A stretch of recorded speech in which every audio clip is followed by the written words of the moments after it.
Most Filipinos are holding on to the pledge of change under the Duterte administration, and most of them too have expressed their support to the newly inaugurated president. Aya Macalma has the details. After the formal oath-taking of President Rodrigo Duterte as the 16th Chief Executive of the Philippines, a lot of people are hoping for real change. They are the simple citizens from different parts of the country who flocked to the city to earn a living. Others took advantage of lunchtime at an eatery in Manila just to watch the inauguration.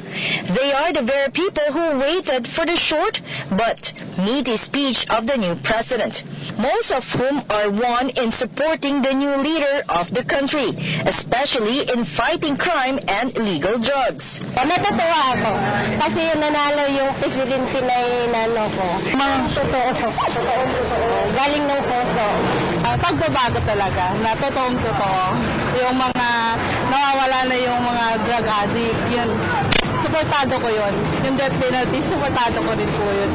Bakit ba, ma'am? Kasi natin ngayon sa bansa natin? maraming problema sa bansa po natin, ma'am. Pero siyempre, karamihan po ngayon, sobrang marami na yung kriminal.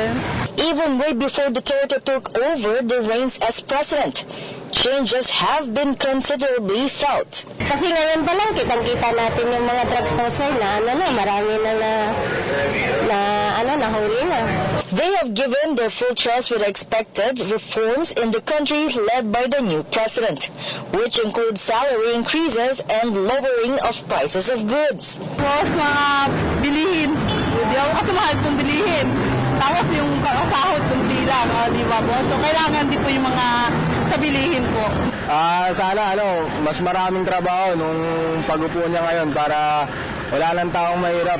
Tungkol sa pasahod, taas-taasan para minimum na kahit yung mga labor lang. They are just some of the people whose hopes are high that indeed the country is on its way to progress and lives will be better for each Filipino with true change coming. For the People's Television, this is Waywaya Macalma.